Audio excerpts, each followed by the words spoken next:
श्री राम। द्वादश सर्ग। राजा का ऋषियों से यज्ञ करने के लिए प्रस्ताव। ऋषियों का राजा को और राजा का मंत्रियों को यज्ञ की आवश्यक तैयारी करने के लिए आदेश देना। तदनंतर बहुत समय बीत जाने के पश्चात कोई परम मनोहर दोष रहित समय प्राप्त हुआ। उस समय वसंत ऋतु का आरंभ हुआ था। राजा दशरथ ने उसी शुभ समय में यज्ञ आरंभ करने का विचार किया। तत्पश्चात उन्होंने देवोपम कांति वाले विप्रवर ऋष्यशृंग को मस्तक झुकाकर प्रणाम किया और वंश परंपरा की रक्षा के लिए पुत्र प्राप्ति के निमित्त यज्ञ करने के उद्देश्य से उनका वरण किया। ऋष्यशृंग ने बहुत अच्छा कहकर उनकी प्रार्थना स्वीकार की और उन पृथ्वीपति नरेश से कहा, राजन, यज्ञ की सामग्री एकत्र कराइए। भूमंडल में भ्रमण के लिए आपका यज्ञ संबंधी अश्व छोड़ा जाए और सरयू के उत्तर तट पर यज्ञ भूमि का निर्माण किया जाए। तब राजा ने कहा, सुमंत्र, तुम शीघ्र ही वेद विद्या के पारंगत ब्राह्मणों तथा ब्रह्मवादी ऋत्विजों को बुला ले आओ।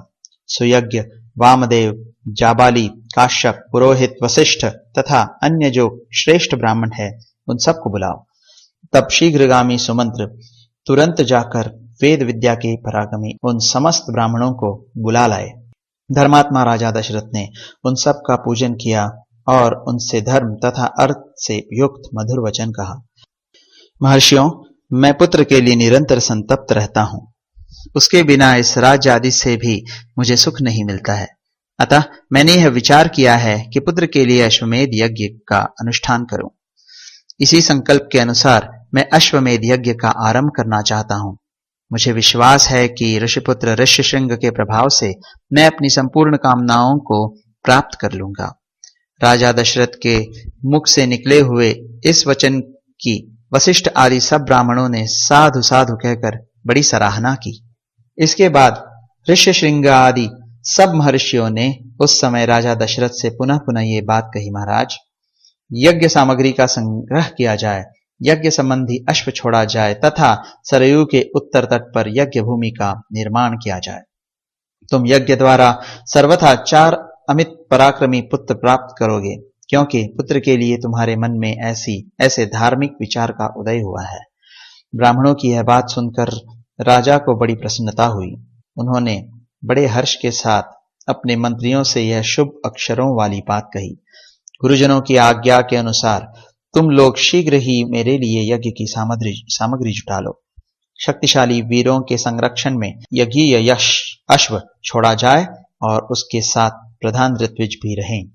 सरयू के उत्तर तट पर यज्ञ भूमि का निर्माण हो। शास्त्रोक्त विधि के अनुसार क्रमशः शांति कर्म, पुण्याह वाचन आदि का विस्तार पूर्वक अनुष्ठान किया जाए, जिससे विघ्नों का निवारण हो। यदि इस श्रेष्ठ यज्ञ में कष्टप्रद अपराध बन जाने का भय न हो तो सभी राजा इसका संपादन कर सकते हैं, परंतु ऐसा होना कठिन है, क्योंकि ये विद्वान ब्रह्म राक्षस यज्ञ में विघ्न डालने के लिए छिद्र ढूंढा करते हैं। विधिहीन यज्ञ का अनुष्ठान करने वाला यजमान तत्काल नष्ट हो जाता है। अतः मेरा यह यज्ञ जिस तरह विधि पूर्वक संपूर्ण हो सके वैसे उपाय किया जाए। तुम सब लोग ऐसे साधन प्रस्तुत करने में समर्थ हो।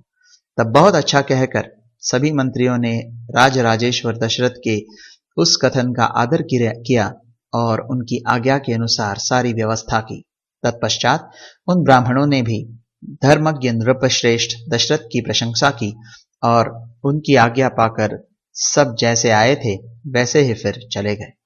उन ब्राह्मणों के चले जाने पर मंत्रियों को भी विदा करके वे महाबुद्धिमान नरेश अपने महल में गए। इस प्रकार श्री वाल्मीकि निर्मित आश रामायण आदि काव्य के बालकांड में 12वां सर्ग पूरा हुआ।